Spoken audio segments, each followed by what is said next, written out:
The Vanishing Hitchhiker. Mark was a truck driver, accustomed to long, lonely hauls and countless miles between stops. One evening, he pulled into a gas station on a deserted stretch of highway in New Mexico. The area had been pitch black, but the gas station was brightly lit and oddly comforting. As he pumped gas, he noticed a young woman standing by the road, barely illuminated by the station lights. She looked to be in her early 20s, staring at him intently. As he finished fueling up, she approached him and asked for a ride. She was pale, her clothes tattered, and her eyes hollow. Something felt off, but Mark couldn't ignore someone in need. Against his better judgment, he agreed to take her to the next town, which was about 20 miles down the road. Once on the road, she was silent, staring straight ahead with a dead expression. When Mark glanced in the rearview mirror, he felt his heart stop. She was gone. He pulled over immediately, frantic, but there was no sign of her. Shaken, he continued his journey, convinced he had imagined the whole thing. Days later, he told the story to a fellow trucker at another gas station, only to be met with a strange expression. His friend had met the same woman at that same spot, and she had disappeared from his truck too. Local legends say that she was a young hitchhiker killed on that stretch of highway, still searching for a way home. The man in the black coat. A college student named Jenna was on her way home from a friend's place late one night when she realized her tank was running low. She pulled into a quiet gas station, the only one open for miles. As she began pumping gas, she noticed a man in a long black coat standing by the air pump, staring at her. He didn't move, didn't even seem to blink, just stood there staring with his face partially obscured by shadows. Jenna tried to ignore him, but her skin prickled with fear. She looked around, there was no attendant in sight, and she was the only car there. Suddenly, her pump shut off. The tank wasn't full, and she was sure she paid for more gas than this. She stepped inside to ask about it, but when she came back out, the man was gone. Relieved, she got in her car and drove off. But as she merged onto the highway, she glanced in her rear-view mirror and nearly screamed. There, in the back seat, was the man in the black coat, staring at her through the mirror. She jerked the car to the side of the road, heart racing, and looked back, but the seat was empty. Terrified, she drove home with her eyes glued to the mirror, never stopping until she was safely inside her apartment. The wrong side of town. In 2015, Sam was traveling across state lines for work and ended up taking the wrong exit late at night. He found himself in a small, run-down town with a single gas station. The place looked ancient, with flickering lights and rusted pumps that looked like they hadn't been serviced in decades. He was desperate, so he stopped and walked inside. The attendant, an old man with milky eyes and a slow drawl, stared at Sam as he approached the counter. "Where are you headed?" he asked. Sam nervously gave him the name of the town he was aiming for, hoping the man could point him in the right direction. "Don't go that way," the man said, voice a low, unsettling growl. "Turn around, drive back, and don't look back. You're not meant to be here." Sam laughed nervously, thinking it was some sort of local joke, but the old man didn't smile. His face remained dead serious, eyes unblinking. The sense of wrongness filled the air, heavy and tangible. Sam thanked him, hurried out, and got back on the road. A few miles later, he took another wrong turn. He was just about to turn back when he saw headlights ahead. Figuring he could ask for directions, he slowed down, but the closer he got, the stranger it seemed. The car in front of him was a perfect match for his own, the same model, color, and even the same license plate. The driver looked just like him, staring back at him with a horrified expression, mirroring his own face. Sam floored it, refusing to stop until he was miles away, back on the main road.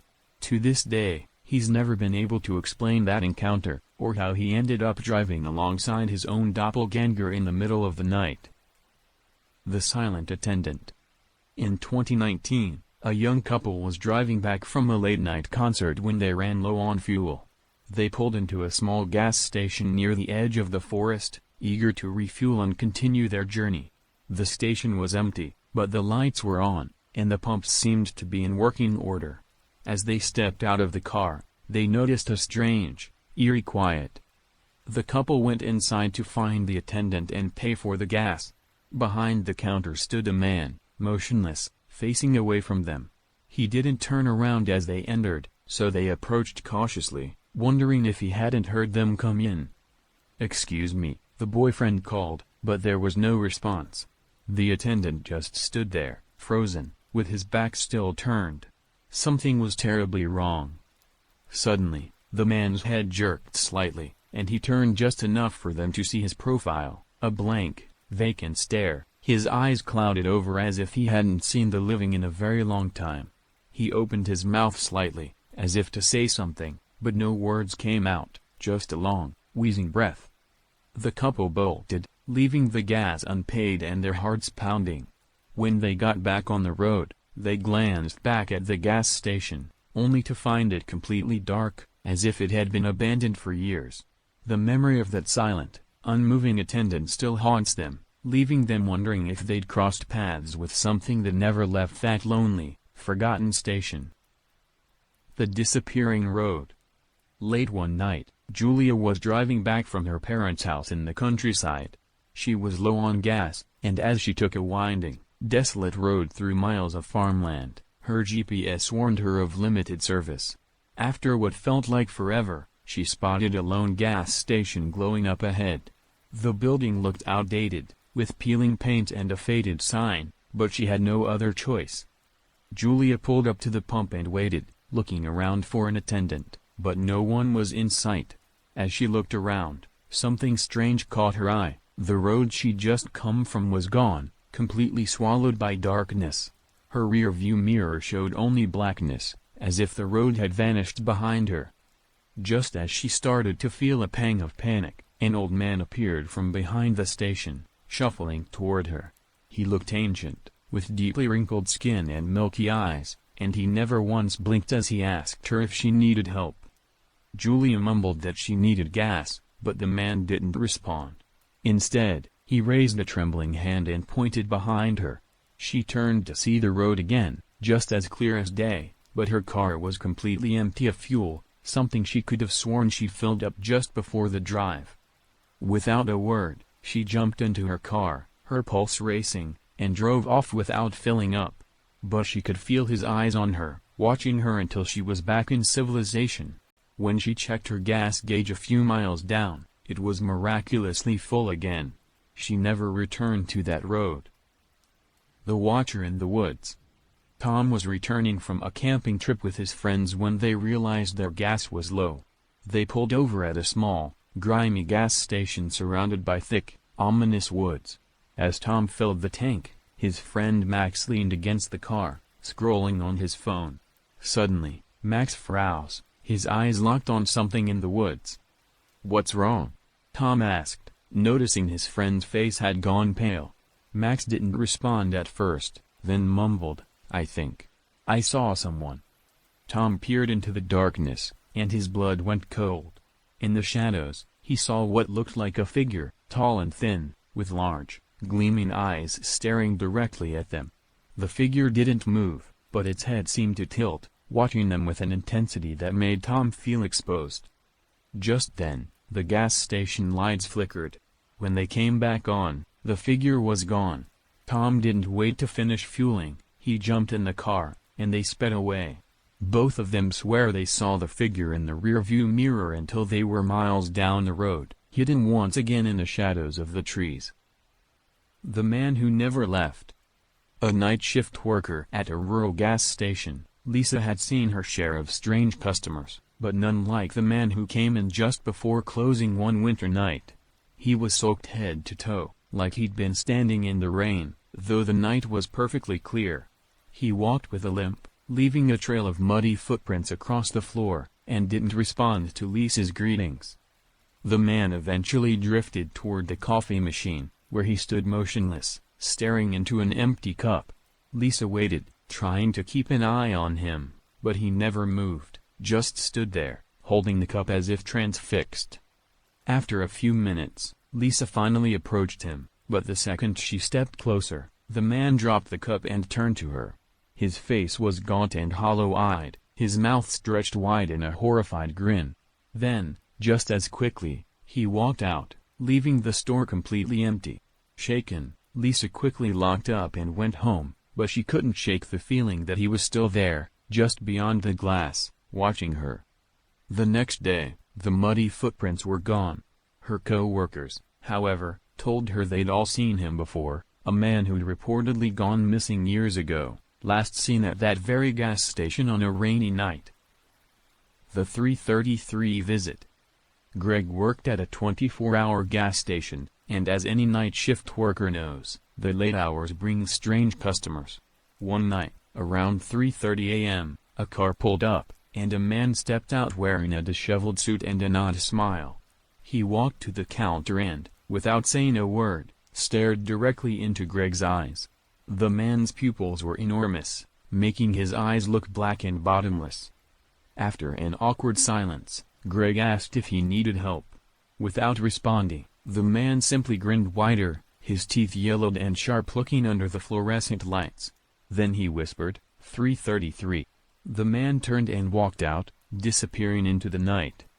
Greg tried to brush it off, but at exactly 3:33 a.m., he heard a loud crash from outside. Heart pounding, he peered out the window and saw the man's car flipped over in the middle of the road, no sign of the driver. Panicking, Greg called the police, who arrived minutes later. But when they searched the area, they found no car, no man, nothing. From that night on, Greg would occasionally see the man again, standing across the road from the station, grinning, watching him as the clock struck 3:33 a.m. The last tank. A young woman named Carla was road tripping back to her hometown when she realized she was low on gas. She pulled over at a small, out-of-the-way gas station nestled at the edge of a dense forest. She noticed it was eerily quiet, even for such a remote place, but she tried to brush off the discomfort. As she filled up, an older man with wild, unkempt hair emerged from the darkness and leaned on her car. He had a strange, distant look in his eyes and whispered, "They only let you leave if you fill it all the way up." Carla was unnerved but decided to ignore him. She hurried inside to pay, but when she came back out, the old man was gone. She shrugged it off as just a weird encounter and got back into her car. As she started driving, her gas gauge began to plummet rapidly, far faster than normal. She barely made it a few miles down the road before she was forced to stop. When she checked the gauge, it was empty, even though she just filled it. She looked back down the road and saw the gas station's lights still glowing faintly in the distance. Just then, the old man's words echoed in her mind, "They only let you leave if you fill it all the way up." She ran out of gas in the dead of night, alone on a pitch-black road. To this day, she's never figured out why her tank emptied so fast, but she swears she'll never stop at that gas station again. The man in the rear view.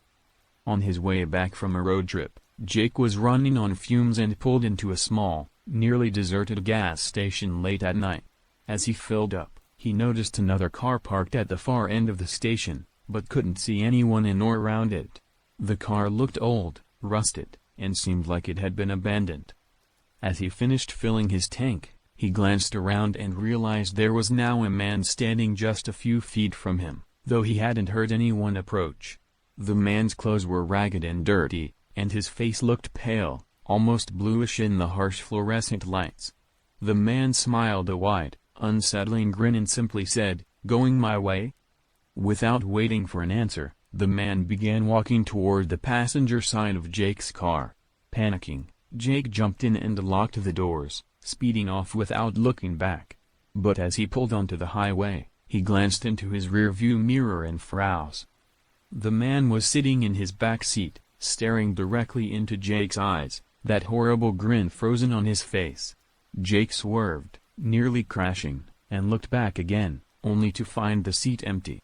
He drove the rest of the way home, feeling eyes on him the entire time. Since then, he's refused to drive that stretch of road, haunted by the memory of that man's grin in the mirror. The Midnight Mechanic. Liam was driving cross-country late one night when he heard a loud thud beneath his car.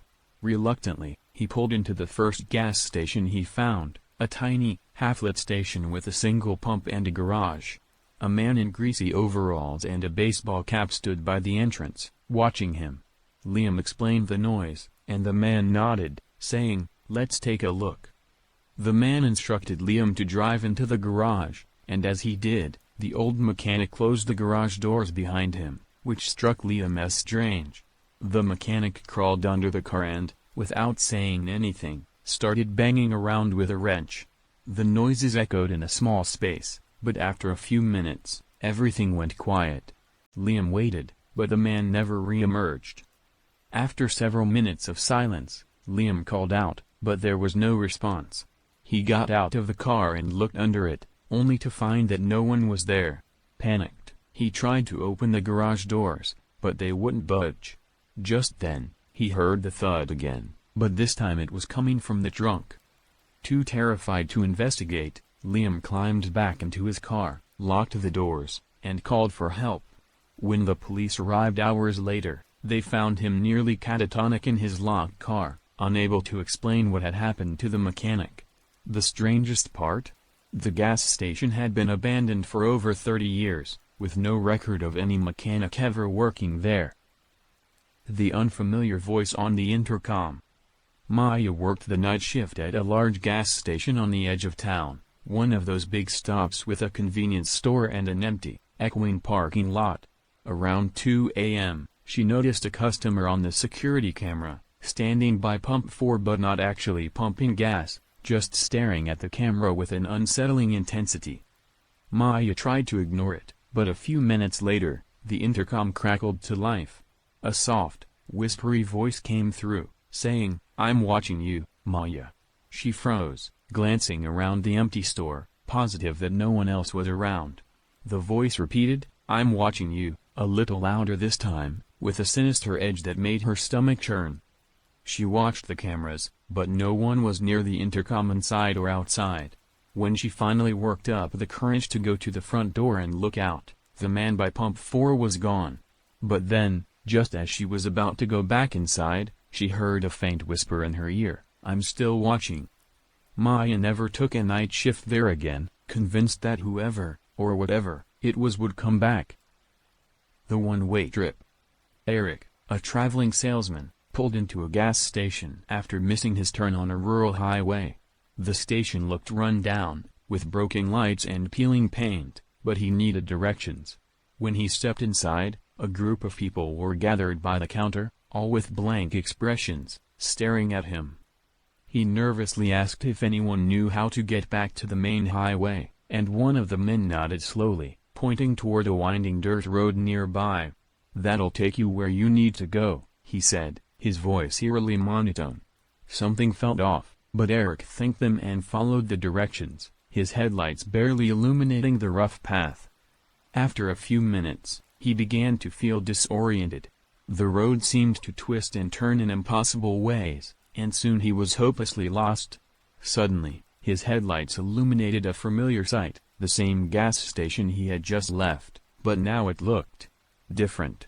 The building seemed older, almost like it had been abandoned for years, and there were no lights on inside. He realized in horror that he was back at the exact same place, despite driving for what felt like miles. And standing in the shadows by the pumps were the same people, their faces blank and unblinking, watching him with dark, empty eyes. Panicking, Eric threw the car into reverse and sped back down the road. He eventually made it out, but when he looked back, the gas station was gone, no sign of it, as if it had never existed. The woman in the red dress. Lucas was driving home late one night when he realized he was nearly out of gas. He pulled into a small, empty gas station and began filling up. That's when he noticed her, a woman in a red dress, standing by the door of the convenience store. She was staring at him, unblinking, with a fixed smile that didn't quite reach her eyes. Feeling uneasy, Lucas kept his head down, trying not to look directly at her. But when he glanced up, she was suddenly much closer, standing at the edge of the pump, still staring with that unsettling smile. Every time he looked away, she seemed to get closer. He quickly finished pumping, jumped into his car, and sped off. But as he merged back onto the road, he caught a glimpse in his rearview mirror. The woman in the red dress was sitting in his back seat, still smiling, her face just inches from his own. He swerved and braked, turning around to confront her, but the seat was empty. Terrified, Lucas drove home without stopping, and from then on, he made sure to never visit that gas station again, just in case she was waiting for him. The Phantom Attendant. In the early hours of a foggy morning, Alex pulled into an unfamiliar gas station on a rural road. It was barely visible in the mist, but an attendant emerged as soon as he parked. The man looked old, almost too old to still be working, his face deeply lined, his eyes distant and gray. Alex asked for directions, and the man gave him a strange, toothy smile, saying, "You're not far. Just go straight and don't look back." Confused but grateful, Alex thanked him, filled up, and got back on the road. As he drove, he felt an eerie chill, as if someone was watching him. And just as he passed a turnoff, he saw it, the same gas station, exactly as he'd left it, right there on the side of the road. But he knew he hadn't circled back. He hadn't even turned. To his horror, the same attendant was standing by the pump, giving him that toothy grin and a slow, silent wave. Alex floored the gas, refusing to look in the mirrors, and finally made it home. When he later searched for the gas station, he found nothing but an empty lot. No station had been in that area for years. The passenger who never left. Driving home late after a weekend trip, Sarah's car suddenly began losing power. She coasted into the nearest gas station, which was mostly dark except for a single working pump under a dim, flickering light. She got out and began filling her tank, feeling an overwhelming sense of being watched. When she glanced around, she saw a figure in the darkness, a young man in a torn jacket, staring at her from the edge of the parking lot.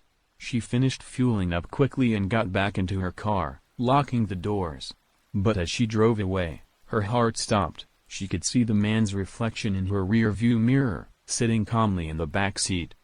She screamed, pulled over, and looked back, only to find the seat empty. She resumed driving, but every now and then, she'd catch a glimpse of him in the mirror, still watching her with hollow eyes. She drove straight to her friend's house, refusing to get back in her car until morning. To this day, she still feels like someone is sitting in her back seat whenever she drives at night. The static on the radio. One rainy night, James pulled into a gas station just off the freeway. As he filled his tank, his car radio, which had been turned off, suddenly crackled to life. The sound of static filled the air, followed by what sounded like faint, broken whispers. Curious and unnerved, he tried to turn the radio off, but the volume knob wouldn't budge. Then, he began to make out words: "Don't leave. Stay with me." He scanned the area, but there was no one else around. Just as the whispers grew louder, the lights at the gas station flickered, casting the station in brief shadows. He quickly paid, jumped into his car, and tried to drive off, but his engine stalled. The radio crackled louder, the whispers now almost a scream, "Stay with me." Just then, his car finally roared to life, and he sped away. As he left the station, he looked back to see a dark figure standing near the pump, its eyes glowing faintly in the darkness, watching him leave.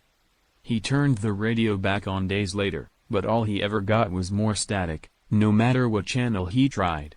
It was as if something from that gas station had left its mark on his car, a warning that haunted him every time he turned the key. The wrong side of town. In 2015, Sam was traveling across state lines for work and ended up taking a wrong exit late at night. He found himself in a small, run-down town with a single gas station. The place looked ancient, with flickering lights and rusted pumps that looked like they hadn't been serviced in decades. He was desperate, so he stopped and walked inside. The attendant, an old man with milky eyes and a slow drawl, stared at Sam as he approached the counter. "Where are you headed?" he asked. Sam nervously gave him the name of the town he was aiming for, hoping the man could point him in the right direction. "Don't go that way," the man said, voice a low, unsettling growl. "Turn around, Drive back.